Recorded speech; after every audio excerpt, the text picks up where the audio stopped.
to day two.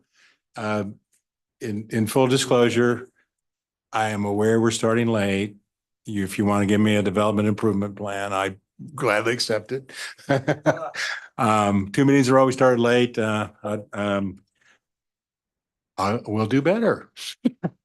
So again, welcome to day two. We are intentionally designed today to start with the Faculty of the Year Awards. In railroad terminology, it's first out. We wanted to do that intentionally because we thought it's a great way to start the day celebrating. And I don't want to talk for a long time and get in the way of you all being recognized, but I think it's important to say a couple of things. So first, this is an award that was established a long time ago, and last year as a group, the Regents believed it's something we should be behind, making sure that there's opportunities for recognition. We think faculty is really, really important. All of our team members are really, really important. So we're not meaning to suggest someone else isn't. But we want a chance to celebrate and to recognize. I don't have to tell you all about what all faculty do, but they help people reach their unique potential. They do research. They help our enterprises grow. They help our state grow. That makes all kinds of great things happen. And again, that individual people grow. So again, we want to launch recognition. We thought, what's the best possible way we could do that? Let their peers decide. I mean, that would make recognition and make it even better. So that's what we've done. So today we have a group of people to recognize. We wanted this to do nothing but feel good. So we said, if you want to come and be recognized, you can do that. If you want to do it by Zoom, we can do that. Whatever makes you feel best. And I'm glad to say almost everybody is here. But it's okay if somebody's not too. So again, congratulations on all of us. This is something because it's our official sort of recognition that we do have to vote on it, which we'll do at the end. But I'm reminded of the commercial that talks about the easiest decision ever. So I'm expecting this vote will be pretty straightforward. But so we'll do that at the end, then we'll come up and take pictures and all that. But let me just say, before we do all that, congratulations to the winners. So I'll call on Vice President Mulholland to lead us through this. Thank you, Chair Ice. It's my pleasure to present the nominees for the Kansas Board of Regents Faculty of the Year Award. The criteria, according to board policy, is to identify faculty member whose teaching, research, and service over the preceding academic year have exemplified excellence and commitment to the institution, the mission of the institution. As the chair mentioned, these nominations were submitted through the faculty senates from the various institutions, one in the tenured faculty category and one in the tenure track category. I'll present a brief biography, overview of each nominee's accomplishments, and then I'll turn it back over to you all. So the first nomination is from Pittsburgh State University, tenure track faculty, and that's Dr. Kristen Livingston. Dr. Livingston is an assistant professor in the Department of Communication at Pittsburgh State University. Through teaching and mentorship, she has been instrumental in shaping her students' lives. Dr. Livingston earned her EDD in instructional design and performance technology from Baker University. She previously completed her MA and BS in communication at Pittsburgh State University. She also holds an associate degree in general studies from Independence Community College. Her professional career has been notable. Since 2016, she has been a pivotal member of PSU's faculty, where she teaches and supervises student internships, ensuring that her students gain practical, hands-on experience in their field. Before assuming her current role at PSU, she served as the Assistant Director of Student Diversity at Pittsburgh State and also was on faculty at Missouri Southern State University. Her contributions extend beyond the classroom. She is an active researcher with publications in respected journals like the Journal of Communication Pedagogy, and she has presented her work at various conferences. Her commitment to service is evident through her involvement in the PSU Faculty Senate, her past presidency of Phi Kappa Phi, and her advisory roles in multiple student organizations. Her excellence in teaching has been recognized with awards such as the Outstanding Teacher in Communication and the Phi Kappa Phi Literacy Grant Award. Colleagues and students alike commend her for fostering positive experiences and achieving significant accomplishments, such as her students winning an award from the American Advertising Federation. Dr. Livingston's dedication to education, research, and community service makes her a respected and influential figure in her field as she continually inspires those around her. Also from Pittsburgh State University. This is a time I think we should applaud each other. Yeah. Oh, Stand up, please.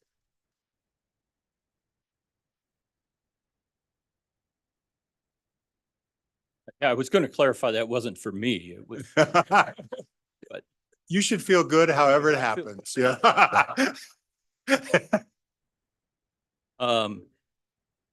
She did.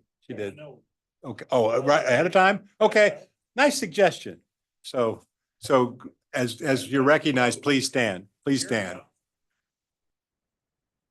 Our next nominee is Dr. Christine Brodsky. We thought that was a better suggestion than you did probably, but.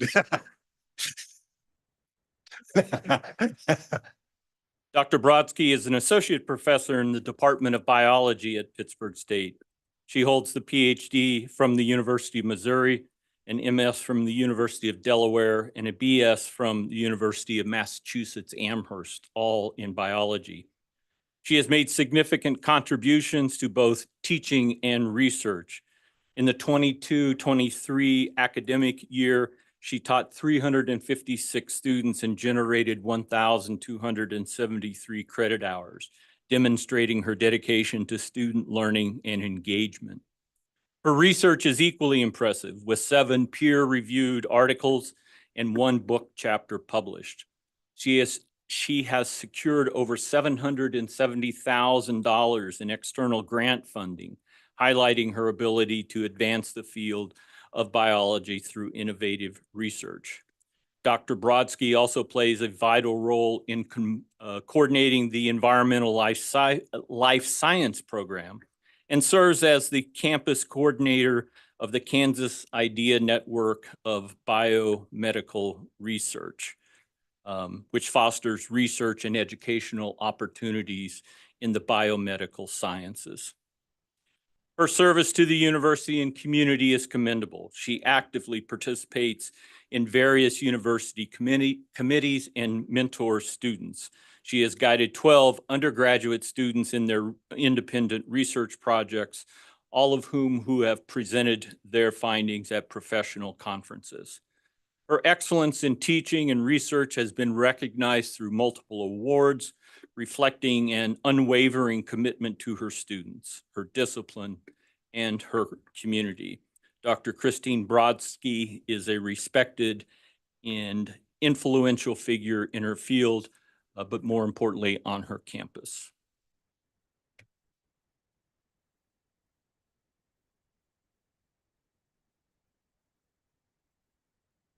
Our next nominee is from the Kansas University Medical Center, tenured faculty, Dr. Catherine F.H. Siang-Sukan. Did I do well? Thank you. Is a distinguished professor and the director of research in the Department of Physical Therapy, Rehabilitation Science, and Athletic Training at the University of Kansas Medical Center.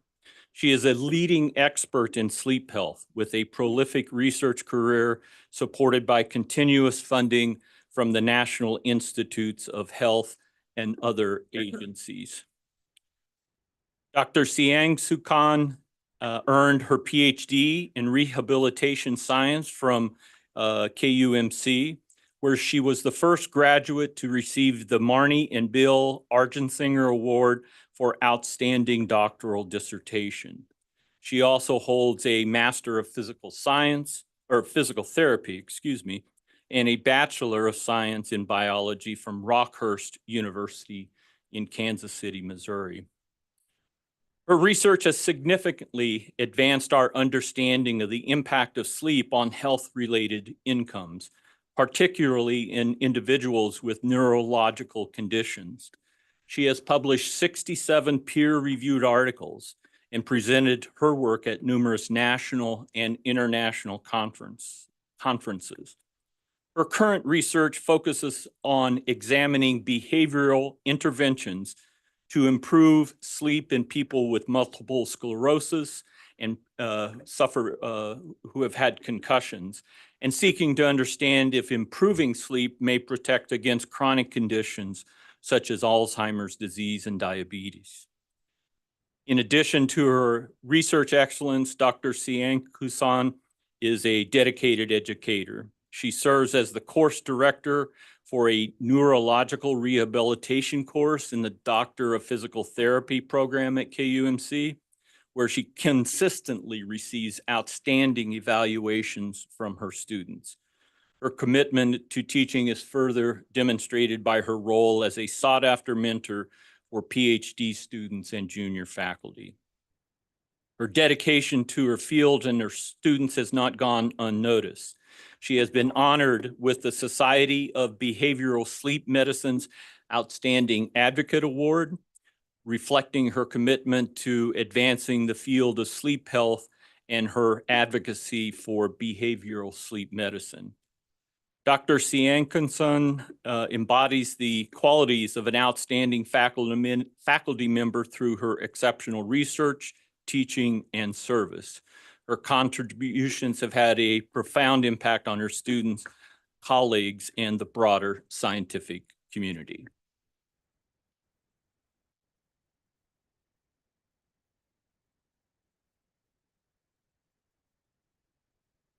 Also from the University of Kansas Medical Center is Dr. Linda De Silva. Dr. De Silva is assistant professor in the Department of Physical Therapy, Rehabilitation Science, and Athletic Training at the University of Kansas Medical Center. That must be a high-powered department since both candidates are from the same department. She is a board certified specialist in neurologic physical therapy, committed to advancing the field through both her teaching and research. She began her academic journey in Mumbai, India, where she earned a bachelor's degree in physical therapy from King Edward Memorial Hospital.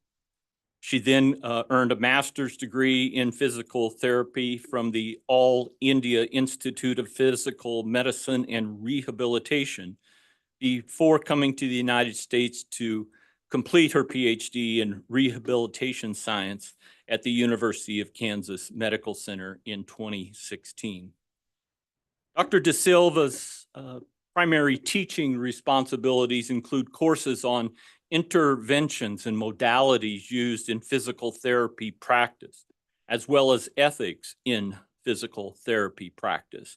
She is also actively involved in research, particularly in understanding the role of the vestibular system in healthy aging and the impact of vestibular dysfunction on physical function.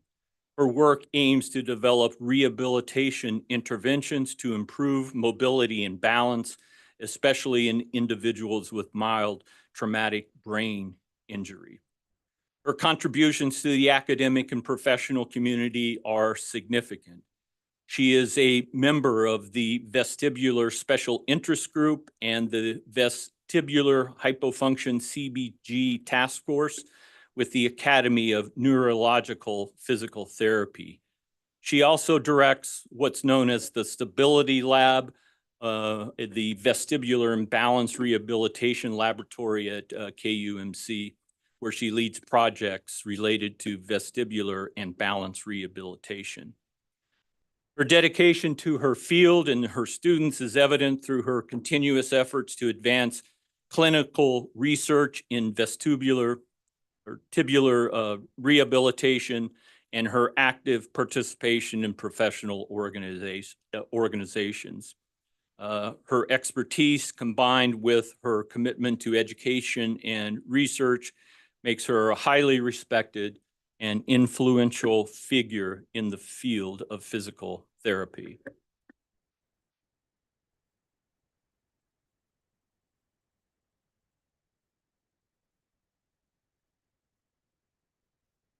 From the University of Kansas, a tenure track nominee is Dr. Tara L. Fazino.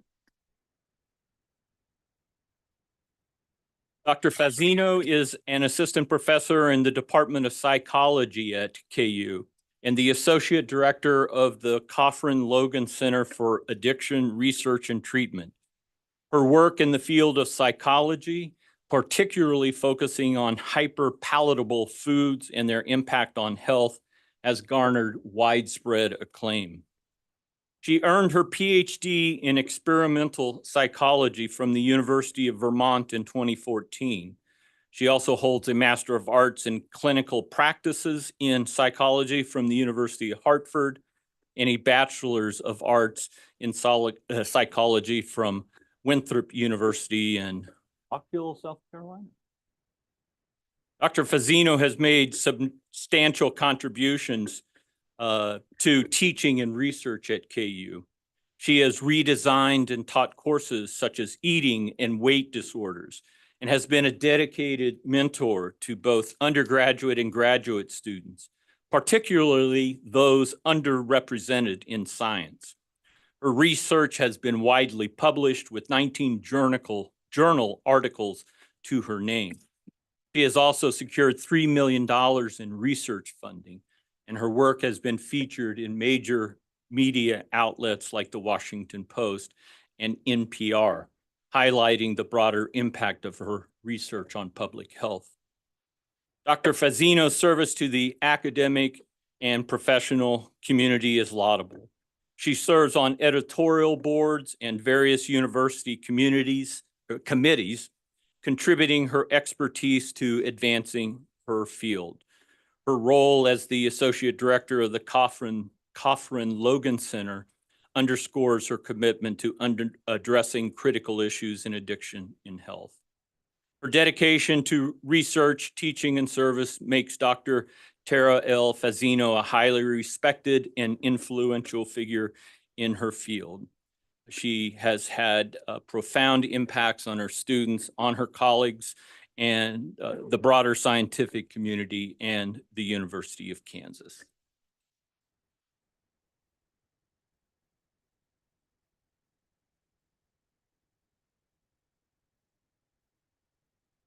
I seem to have skipped over.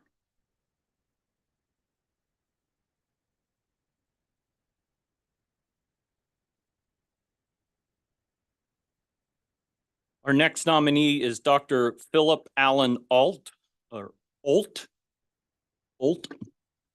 is Associate Professor of Higher Education and Educational Research at Fort Hays State University. He serves as the Program Coordinator for the Master of Science in Education in JROTC Instructor Preparation and the Masters of Science Education and Higher Education Student Affairs. Dr. Olt earned his EDD in Educational Administration with a focus on adult and post-secondary education from the University of Wyoming. He also has a Master's of Education in Educational Leadership from the University of West Florida, a Bachelor of Arts in History, also from the University of West Florida, an Associate of Arts in General Studies from the University of Alaska, Anchorage. At Fort Hays State University, Dr. Olt is deeply involved in teaching and mentoring students. He teaches a variety of courses, including educational research, student personnel in higher education, and diversity in higher education, both online and in the classroom. His research interests focus on special populations in higher education, the interaction between distance students and institutional employees, and innovative qualitative research methodologies. Dr. Olt's contributions to the academic community are significant. He has published numerous articles and book chapters and has been featured in journals such as the Journal of Veteran Studies and Qualitative Research Journal. His dedication to advancing higher education and supporting student success is evident through his active participation in professional organizations and his continuous efforts to improve educational practices. Dr. Olt's expertise, combined with his commitment to education, teaching, and research, marks him as a highly respected and influential figure in the field of higher education, and one who makes a tremendous contribution to his students and the campus of Fort Hays State University.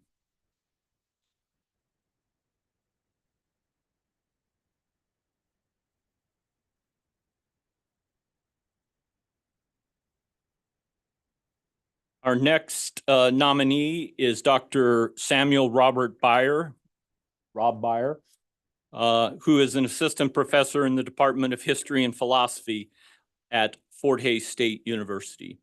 Dr. Beyer earned his PhD in philosophy from the University of Oklahoma, following his MA in philosophy at the same institution. He also holds dual BA degrees in philosophy and English from Fort Hays State University, where he graduated magna cum laude. Since joining Fort Hays State in 2017, Dr. Beyer has made a significant contribution to both teaching and leadership. He teaches a variety of courses in philosophy and general education, including bioethics, critical thinking, and ethics. His innovative approach to curriculum development includes co-teaching courses like ethics, grassroots leadership, and justice. His leadership roles at FHSU are noteworthy. He served as faculty senate president from 2022 to 2023 and the year before as vice president. During his tenure, he emphasized shared governance and a commitment to an environment of participation and dialogue. His commitment to community engagement is evident through initiatives like Ask a Philosopher and providing ethics training for local professionals. He has extensive research and scholarly activities.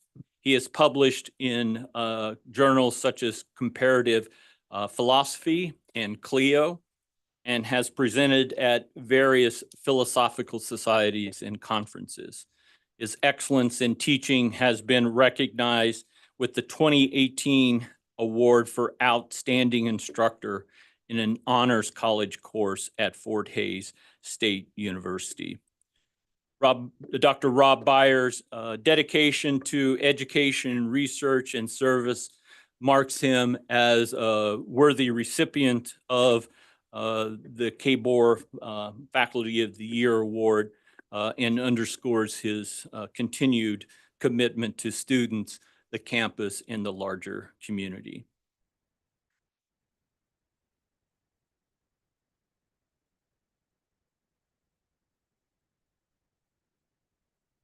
And then finally, there is an award for a tenured faculty nomination from the University of Kansas. At the time of his nomination, Dr. Taejun Kim was a professor at KU, renowned for his groundbreaking research in 6G network systems, federated learning, and zero trust security. His work significantly advanced the field of wireless communications and information theory, earning him recognition and accolades from the academic and professional communities.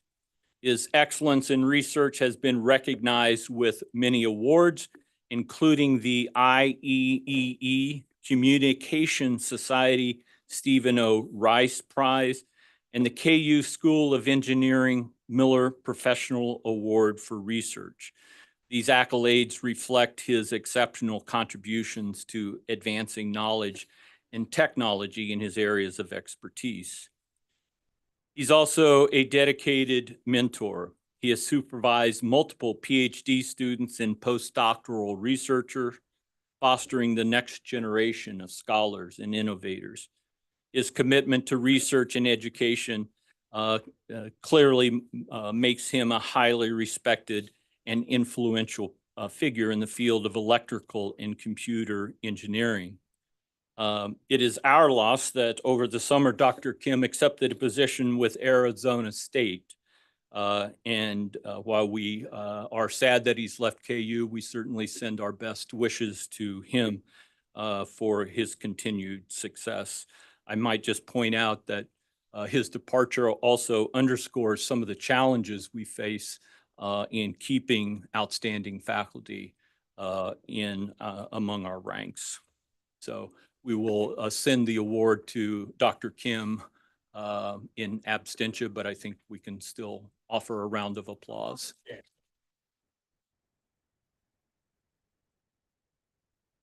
So, Mr. Chair, those are the nominees for the KBOR Faculty of the Year Award. I'll turn it back over to you. Okay, thank you. So as I mentioned, we do need to formally approve this, but before I take a motion, is any of the other regents like to make a comment? Okay, well, is there a motion to approve these nominees? I'll move. Thank you. Second? I'll second. Thank you. So moved and seconded. One more chance for any discussion. Okay, Mr. Regent Winter. Thank you. I think probably all of us had this feeling, but listening to the accomplishments of these faculty members is just something that makes me so proud, and we should all be so appreciative of these faculty, and it's what we do. So thank you all for your accomplishments, to you all and your colleagues back on campus. Okay, thank you. Wonderful comments. And I was going to sum up by saying that was fun. So, all in favor of approving these nominees, indicate by saying aye, please. Aye. Any opposed? Okay, so congratulations, nominees. I think now time for a standing ovation. Actually, not nominees, awardees.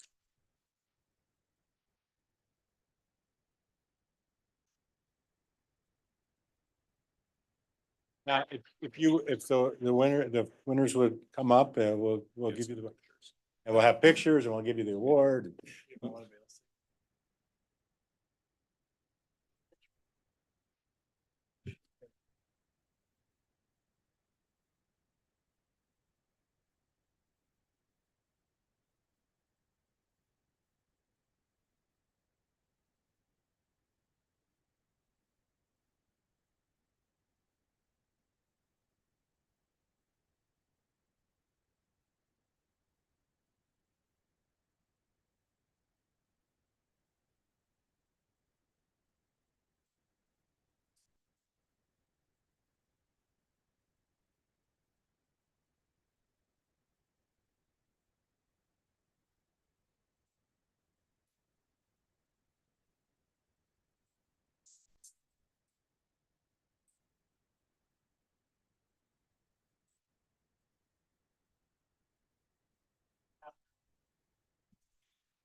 Congratulations, Bobby.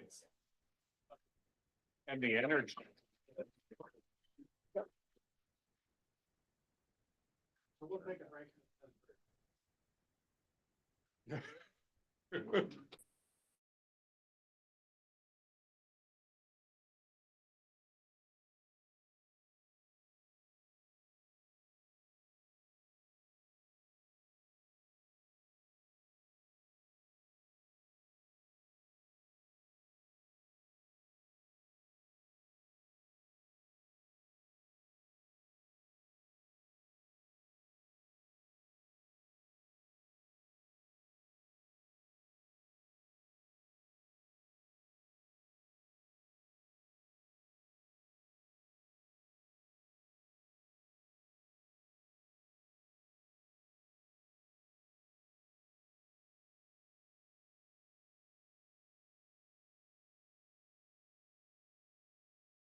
Everybody take their seats, please. I know that was really fun and it's hard to transition, but we do have a little more work to do.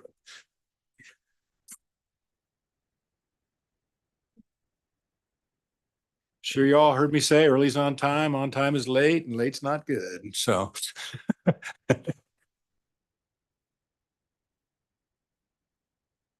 Okay, so.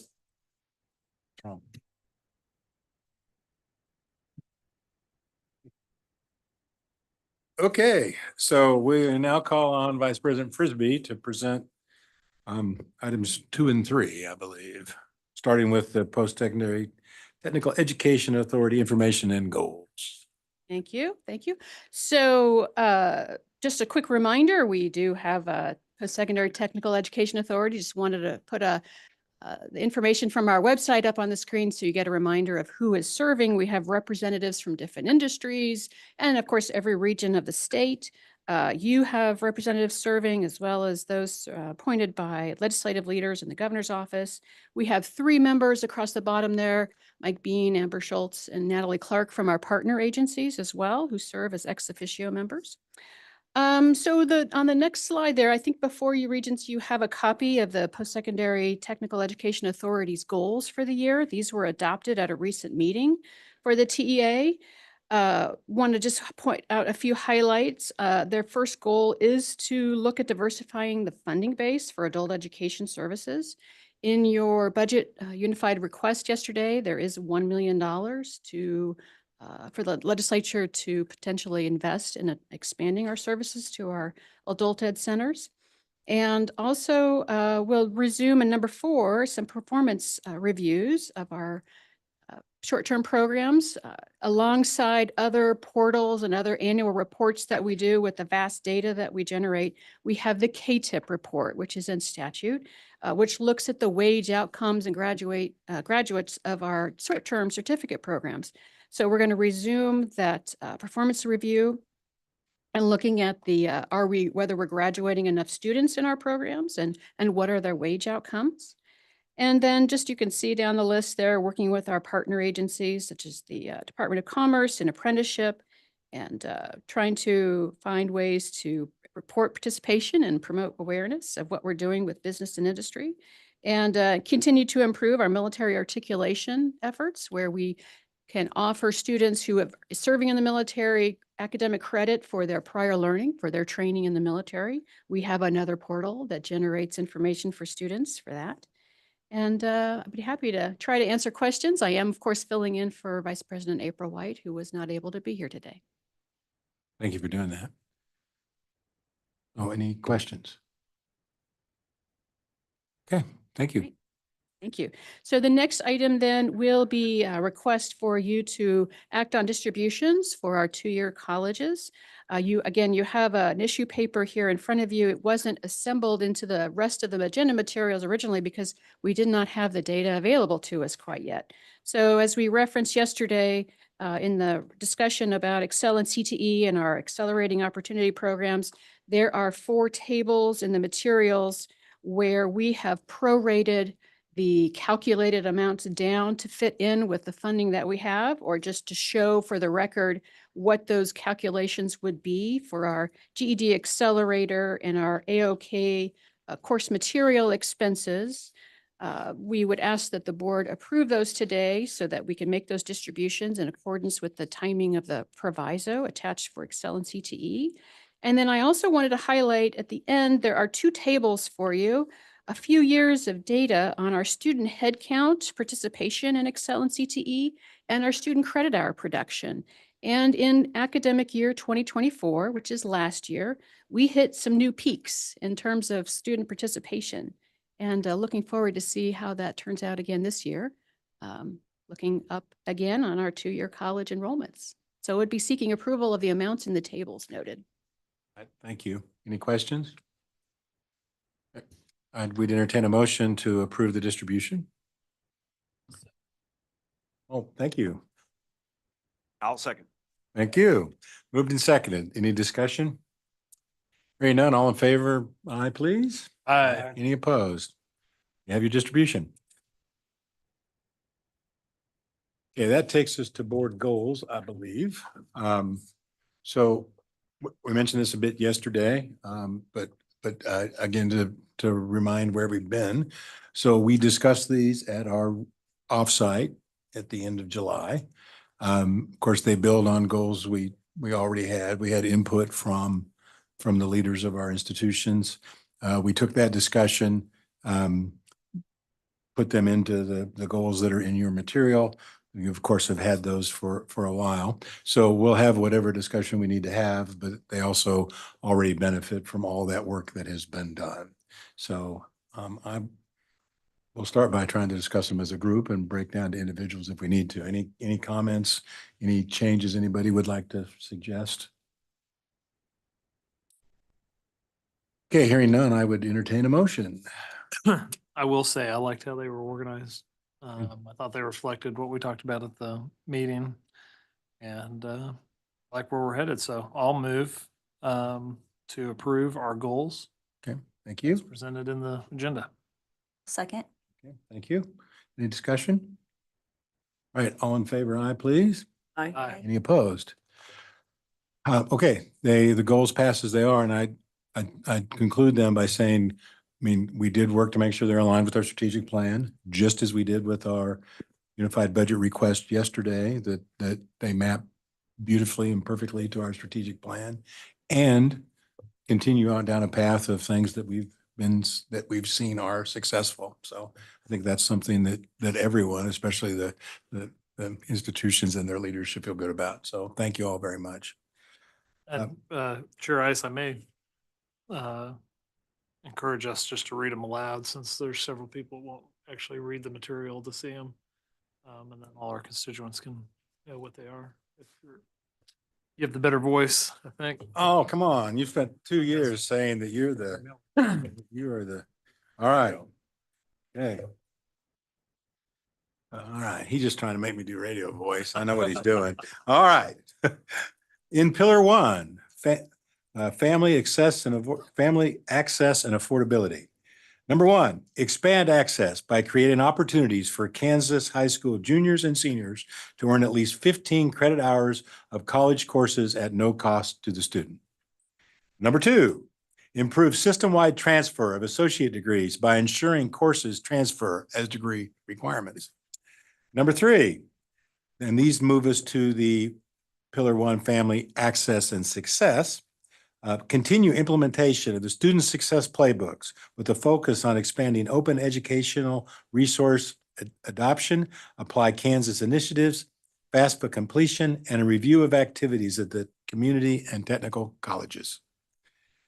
Item four, under family, success in pillar two, that's success in pillar two, business talent pipeline. Successfully launched the Kansas Blueprint for Literacy initiative. Number five, gather recommendations from universities and develop a framework and definitions for reporting industry recognized alternative credentials awarded by the public universities. It is my understanding we'll see a first look at that at our November meeting. Number six, pillar three, prosperity.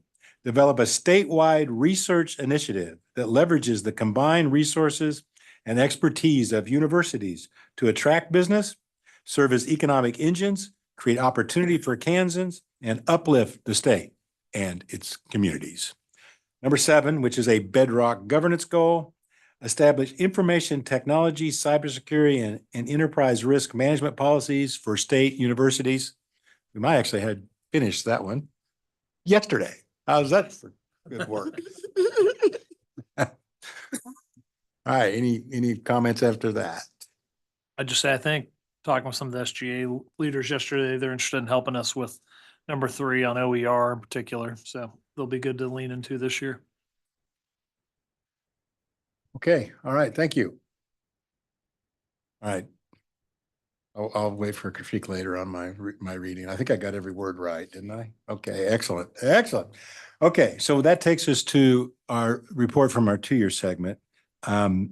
So we get a written report every month that I know everybody reads carefully, but once a year we do an actual formal presentation.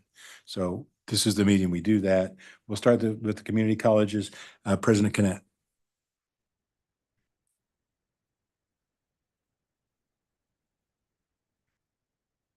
Good morning. Hi. I just first want to take the opportunity to thank you all for allowing me to have the opportunity to speak on behalf of the 19 community colleges. And I also want to thank you for the work that you do for higher education in Kansas. I know it's important work, so we really value what you do. And we also value the opportunity for allowing us to have input on the work that you do. So thank you very much for that. I'm filling in for President Carter this morning. He is at the Rural Community College Alliance. And so my approach is a little bit different. I'm going to do kind of a broad stroke across our sector instead of going through each college and some of the highlights there.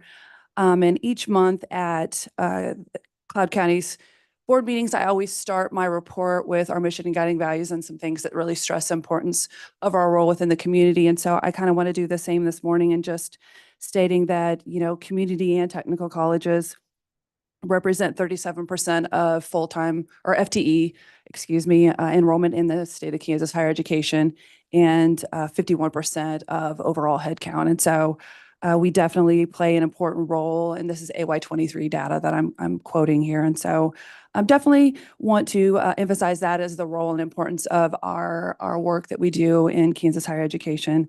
I also want to take a moment to recognize KBOR staff.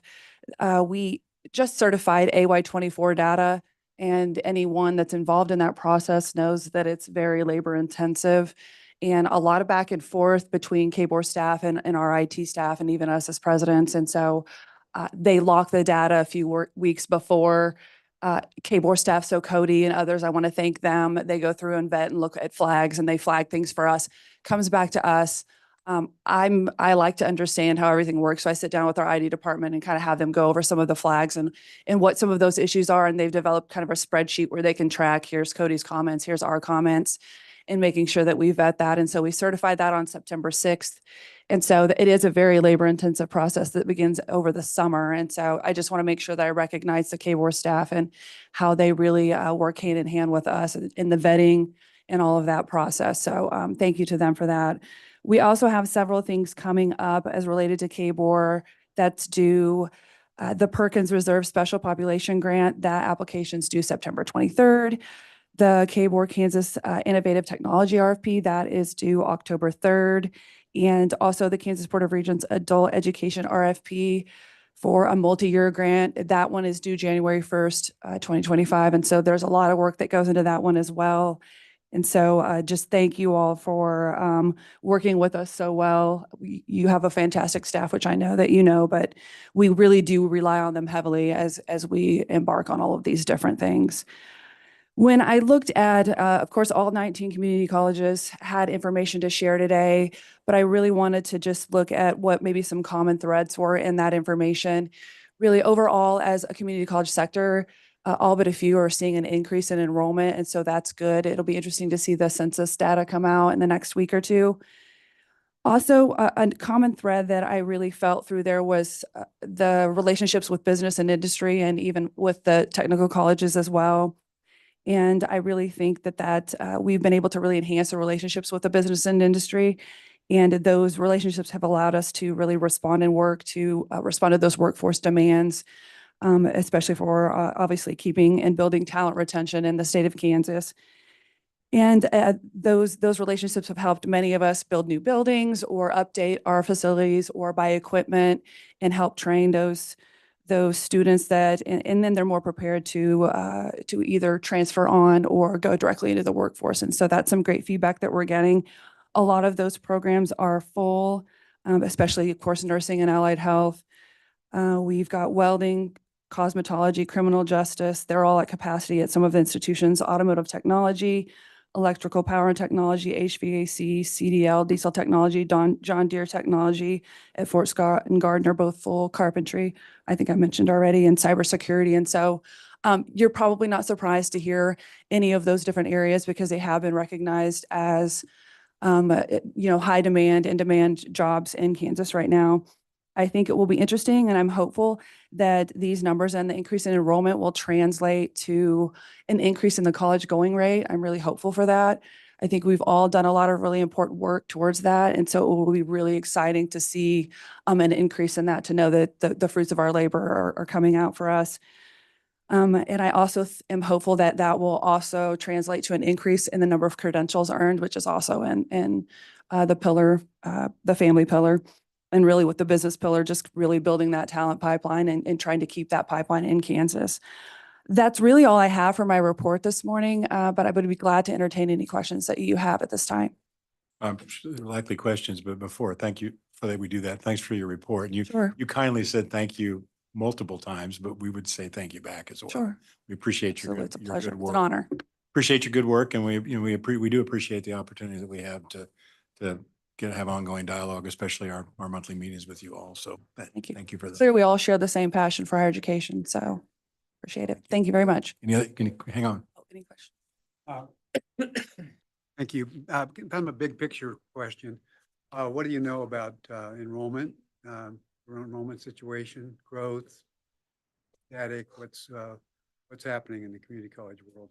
Overall, all but just a few of us are seeing growth right now. And, I think, of course, some of it is, I would say some of that growth is attributed to the dual credit or concurrent enrollment. I think, we're trying really hard to provide more and more opportunities for students in high schools, especially in the rural areas of Kansas, to have the opportunity to take college credit. I think it's a really great way for them to kind of dip their toe into the water because many are at risk.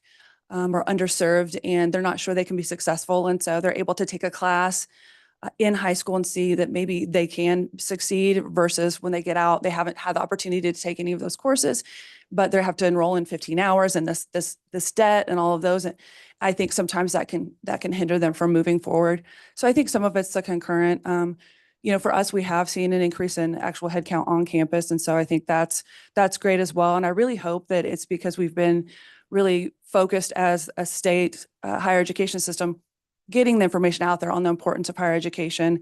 And I know we've talked a lot about it at SCOPS and that really the marketing of it and the value of it. And so I think really a lot of that. And then I think the fact that we're really honing in on making sure that we're responding to those in-demand jobs in Kansas and the Department of Labor's data for us. So overall, and I would say some of that because we could say, oh, we're all up. I think we're returning to the pre-COVID numbers. And so my hope is that we continue for us, we really wanted to stabilize it. And then now we're looking at, okay, now we need to grow it because we obviously have a gap there with a college going right in Kansas. And so I would just give the caveat that a lot of it is we're returning back to pre-COVID numbers. Thank you. Appreciate Welcome. I have something to add. Please. Your college adds a lot more flexibility in the pipeline, Mhm. and that probably four-year universities are not able to immediately hop on. And the list of areas that you mentioned, which I agree, there's a job demand and that needs to be filled. But I think we are also missing, and there's only one area that I feel like it's a high demand and high pay career. That's probably cybersecurity kind of sense. So what are the plans to actually bring those that kind of a skills education to the state so that the jobs come seek us? The reason I'm saying that is Kansas has low percentage of unemployment, extremely low. But when it comes to how much is our average income, we are pretty bad as well. Mm-hmm. So how do we skill our labor to skills that are high pay, high demand, and bring that industry here in Kansas? So this is a generalized, you don't need to answer, but I want to put it out there. And it's just that higher education is very used to what's in the marketplace today and how do we, that's demand and supply is really difficult to manage. But I feel like the two-year universities are really well placed where you have that span and have a little more flexibility to bring in and add in those high demand, high pay, skills to our state. I think that's an excellent point. This is my personal opinion, so take it for as just I'm speaking as Amber, president at Cloud. But I think that's a great point. I think one thing that would really be an opportunity for us as community colleges is just to try to bridge those gaps, I think, with partnerships with the universities. We struggle sometimes with the resources. I would love to have a cybersecurity program at Cloud. We do not. We really struggle to get the talent, the instructors and having the resources to launch a program like that.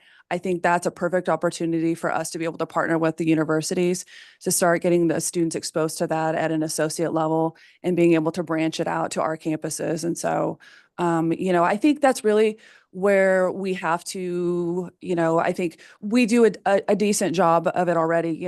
We offer the MLT program at our campus from Seward. I know that some campuses, Pratt and Barton partner on nursing, Cowley and Butler do. So I think there's great opportunities for us. We already do, but just expand that onto the university level. Like we really have a need here at our institution for cybersecurity, but we don't have the resources to offer it. Could you help us? And so I think that's definitely an avenue to explore as we move forward. Thank you. I liked that Amber, president of Cloud. Can I use that going forward? You sure may. Okay, thank you. Thank you. All right, thanks again. Okay, President Jeanette, technical colleges, please. As he comes to the podium, I mentioned the groundbreaking yesterday, or the ribbon cutting yesterday. We went from the groundbreaking where he said, "I think Carl's my friend," to the sign of the board saying, "My friend Carl." So I felt like I got promoted. You did. Thank you. Good morning. I regret to inform you the Kansas Technical College President's Council still has not put in a term limit of who represents them. You got me for one more year. Don't do something today to cause a problem with that. Probably. I rarely read prepared remarks. I will in a minute because of the importance of what I want to share from our side. I want to echo Amber's comments about KBOR. You folks, the KBOR staff, the TEA, it makes our job better. Charmin, April, that crew in particular that we work with the most, they are so valuable to us in making sure we put things together the right way to bring forward through the TEA and TU. And they help us because we're bringing forward what our employers, our partners are saying to us, that what we need to provide for them. About 10 years ago, no, 12 years ago, excuse me, I came home from work. I was at Neosho County as vice president for student learning. I was walking past in my living room and walking behind my daughter, my youngest daughter, and I heard this word, Dad. And I stopped dead in my tracks, backed up 2 steps, Dad. My daughter at that time was 10. She's nonverbal. We got her as a foster kid at 20 months and adopted her. She had a stroke when she was born. She has CP, microcephaly, Crohn's, yada, da, da, da, da, da. She's 22, almost 23. How did she say Dad? She has an eye gaze computer, tracks her eyes. She was looking at a picture of me that she pulled up with her eyes so she could say Dad. Every night, she picks out the color of clothes she wants to wear the next day. She can read me a book through her computer. She can play games. She can tell jokes. She watches her 2 favorite videos. One is Shamu at SeaWorld because I've taken her there twice. And the other is the rock group ELO singing Don't Bring Me Down. Yeah, good. She has good taste.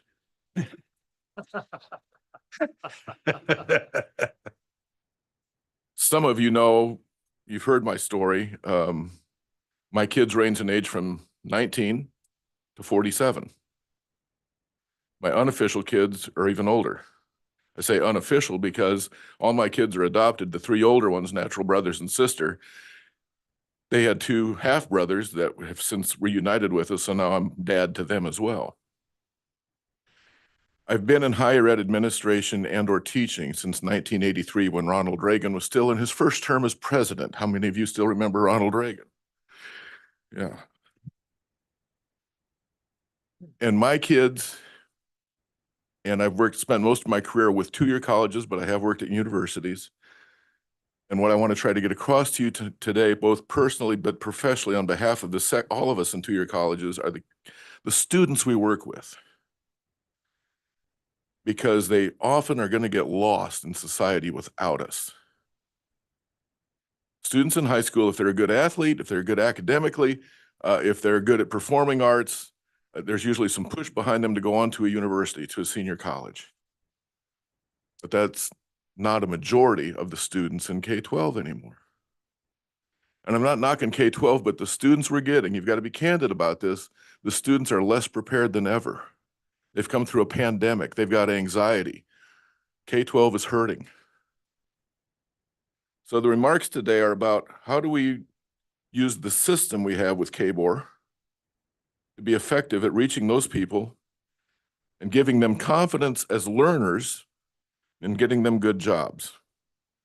So like I said, I rarely read prepared remarks, but this time I'm going to read a bit more than usual.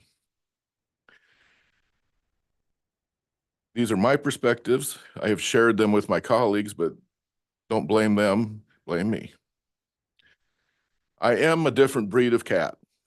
Blake knows that. But I think sometimes that's good. I read a ton. I look at news all the time. One book I would highly recommend if you haven't read it yet that came out earlier this year is called Co-Intelligence. And it's about AI and how we work with it. And it was written by a professor from Wharton School of Management. And a couple of his statements in the book. One is the AI you use today is the worst AI you will ever use. Yeah.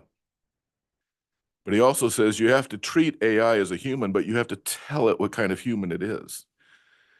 And my staff has been swamped with AI since I went to a conference this summer and took some folks because there's no waiting. It's already here. How do we use it as a tool? Much like years ago when all of a sudden the handheld calculator came out. And you remember, if you're old enough, you remember math teachers were like, oh, you can't use that in class. Why not? It's a tool. The internet came out. I remember when that came out. It was weird. It's a tool. AI is a tool. I got a kick out of your goals last year, and I'm not saying this sarcastically, but you talked about applied learning. The CTE teachers at the two-year colleges in the state are the masters of applied learning. That's what we do. I've got a PhD, I've got a master's, I got a bachelor's degree.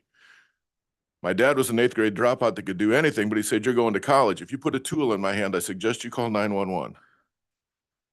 Because I don't know what I'm doing.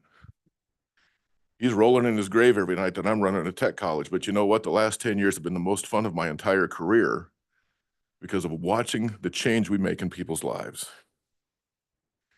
First off, the members of the Kansas Technical Association, technical colleges, we have the same accreditation as his fine institution, his fine institution, his institution, and hers. And unfortunately, we have to remind folks of that too often. Now my passion's coming out. I have the same, pardon me, damn accreditation. I have to meet the same standards. You're a technical college. You have technical programs. You have technical students. Please help get rid of that stigma. Our students are learning hands-on day one. They're working with employers within just a few days when they start classes. And they're dang smart. You don't fix a car anymore, at least since any model since 1996, I believe, unless you know how to use a sensor and look at data. You sure as heck can't fix an air conditioner or a furnace anymore without looking at data. We're also open admission institutions, but we hardly ever get anybody who's general studies. I don't think any of us do because we're a tech college. We have tech programs as far as what our majors could be. So our students come with a focus. That's why we have solid retention rates, great graduation rates.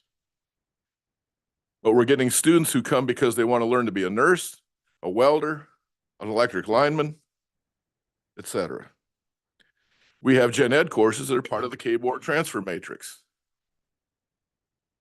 They're just as good as what he offers, she offers.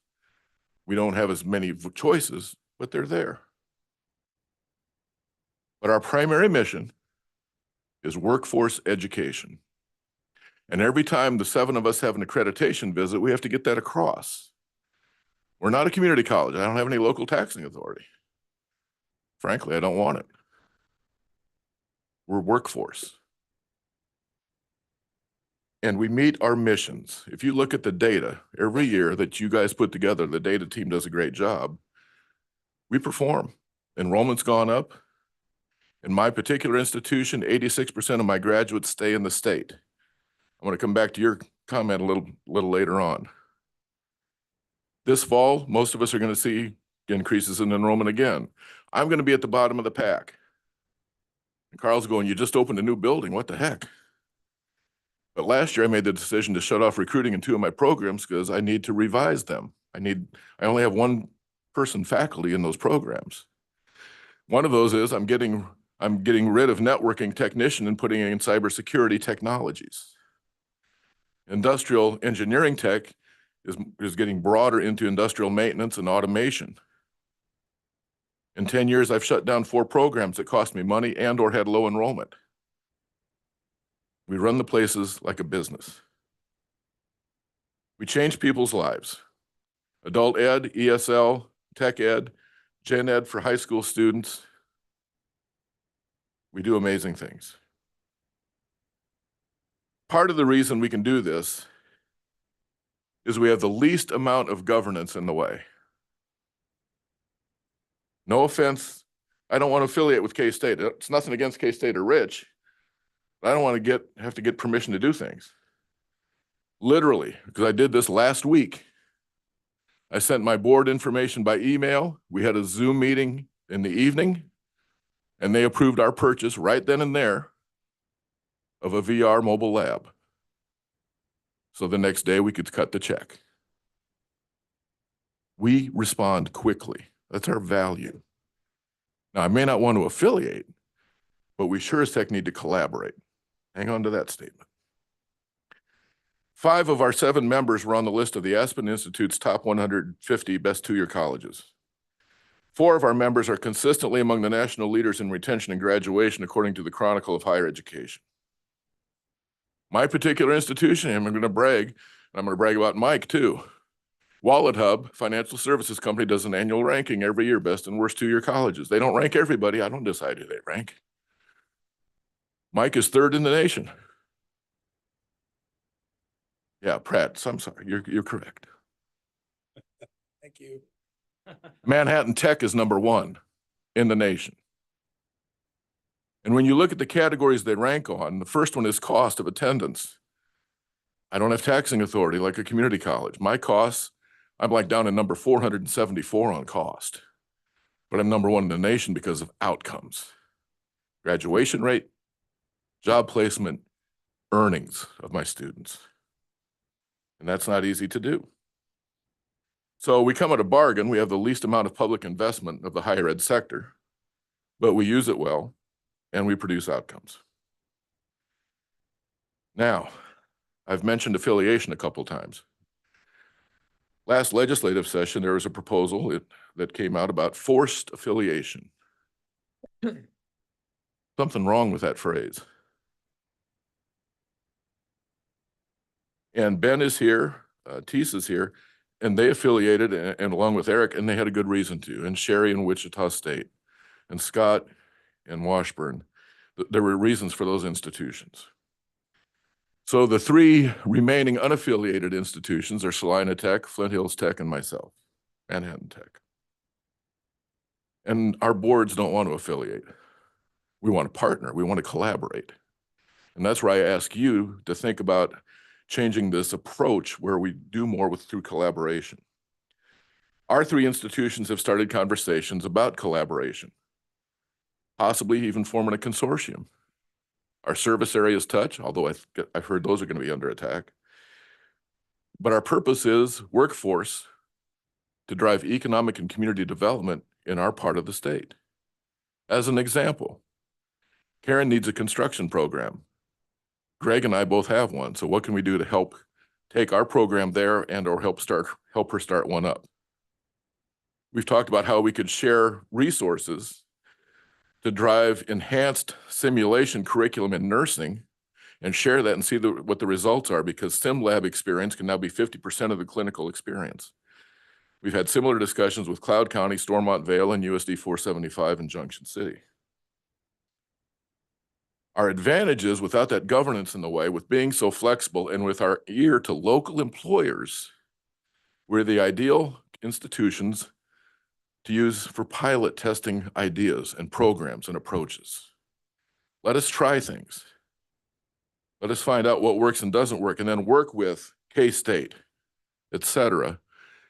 Is there a role for them and how they can scale up once we have showed here's where your bumps are and here's where this can work? Again, our primary mission is workforce. Same with the community colleges with tech ed programs. We reach the students who have no interest in going into higher education, frankly. We give them an experience, we give them confidence in themselves, we give them a skill, we give them an income. The average salary of one of my graduates, first year salary, is approaching $60,000 a year. Now, Blake, you and I have been in education a long time. I won't ask you to answer, but it took a while to get up to $60,000 a year. Depends on what you mean by a long time. You up there yet? I remember my first teaching contract in the early 80s for the incredible amount of $13,500, and that was for a full year. So I would prefer to challenge you on how we work together, but use our strengths in being unaffiliated, less governance. So how can we help drive the college going rate by reaching these people who have less confidence and interest in higher ed, giving them a skill, giving them education, getting them a job. But then, as I've mentioned, and Rich and I've had some conversations, we need applied bachelor's degrees for the 21st century. Many of my construction students work for local contractors, BHS, et cetera, in the Manhattan area. They get years of experience working plus the tech certificate. Their boss wants them to get more. So what about an applied Bachelor of Arts, or excuse me, of Science or Technology, or project management or supervision? You want to get more bachelor's degree recipients, please don't leave out the tech students. You have thousands of them in the state. We appreciate your support. We've been successful with some funding initiatives that have made a huge difference for us. We're darn good at what we do. Play to our strengths. Don't take those away from us. I'd be glad to answer any questions or any criticisms. Any questions? No questions, but I want to understand during the technical college experience, CTE, do you work with apprenticeships as well? Yes. That's it. Okay. Yeah. Apprenticeships, good. internships. Just wanted to clarify. Well, I guess I want to comment on one thing, and that is you mentioned the legislation that of course came from a different governing body than us. We've long suggested collaboration and natural growth. Any other comments? I'm sorry, Regent Winter. I answered either. John, did you say turn it off so nobody could hear me? So I'm wondering whether I'm starting to get some frustration about moving quicker, moving more efficiently to collaborate. I see what has happened in Wichita. I see what's happened in Northwest Kansas, North Central Kansas. I see the excitement about that. When you take a step back, you see a map of the state where there are 7 technical schools, 19 community colleges, 7 institutions, 6 in the Regents system. And I just wonder, would you build that same system today if you had to start over? 2 years ago, when I was giving testimony to the House Higher Ed Budget Committee, I was asked this question: do you want us to take money away from the universities and give it to the tech colleges? There's a loaded question. And I said, no. But for too long, technical education has been undervalued and under-resourced. You need tech ed. And what I'm going to send you, there's an excerpt from the most recent report from Lightcast, came out this week, about the rising storm. Skilled workforce. The boomers are retiring, but the boomers still make up the second largest workforce segment in the US. And you look at welders, contractors, start naming off the blue collar occupations. That report shows 95 to 98% of those occupations are been held by males, and they're retiring.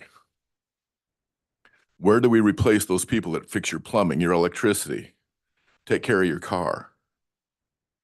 Several months ago, Fort Riley reached out to us and asked us to work with them so we could come on base. And we will do that in the spring with welding, construction, and business, and keep adding.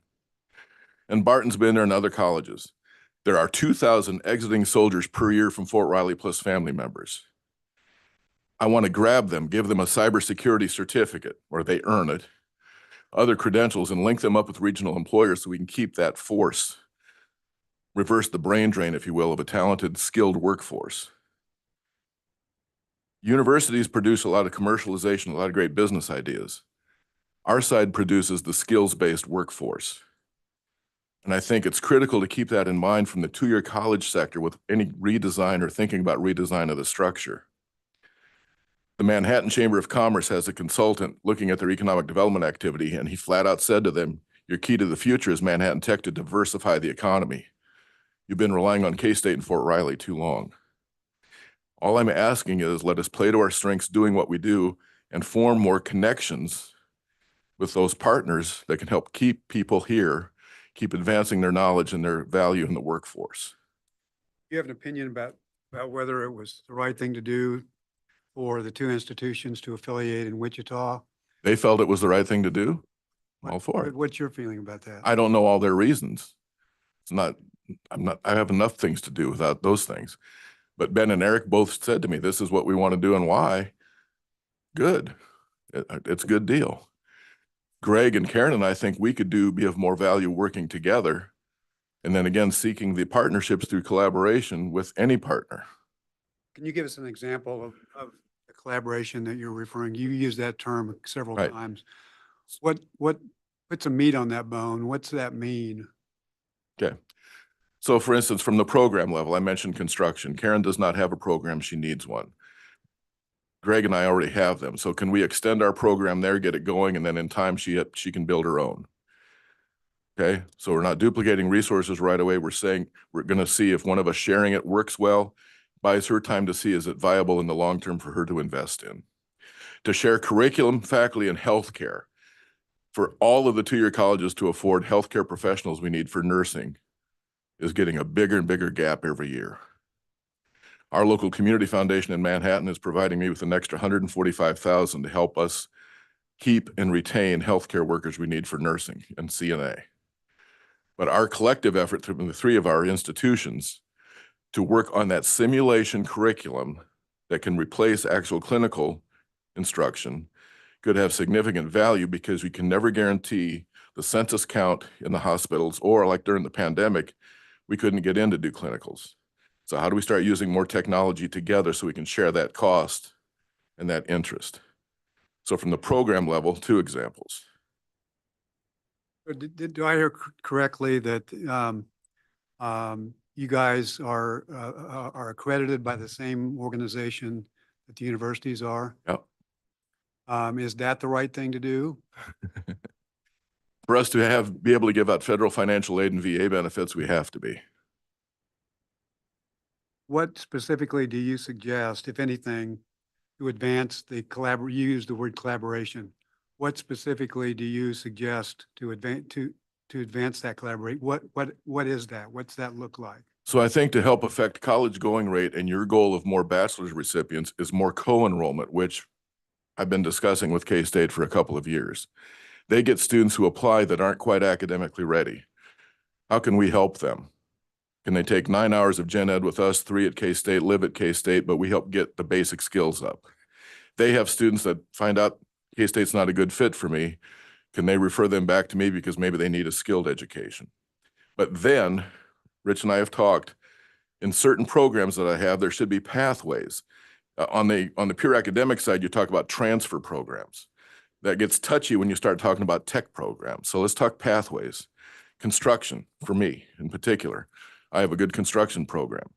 I've had the K-State deans on campus. We've talked about the industrial engineering and industrial pathways. So there's different pathways like that to ease our folks going there without losing credit, and ties more of our connections with K-State and with local employers. That's how you build that win-win scenario.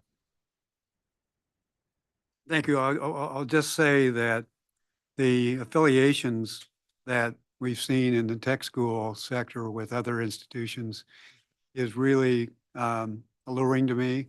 It really seems to be the right thing to do, to respond to taxpayers, for example, with organizations that share facilities, back rooms, specialized, the kind of specialized people that are needed in administration. And I hope for all of us that you can be a leader in advancing this collaboration and see where that happens. Thank I'd you. like to try it. So you said a lot. Sorry. We'll contemplate appropriately. So thank you, and we'll look forward to discussing this further at the next meeting. Thank you for putting up with me. Always, of course. All right, thank you. Okay, I think that is all the business that we have. So appreciate everyone's efforts, and I think we've had a successful meeting. Look forward to our campus visit at Wichita State next month. I'm sure we'll see lots of interesting, exciting things, and they'll be great hosts. So we are adjourned. Thank you.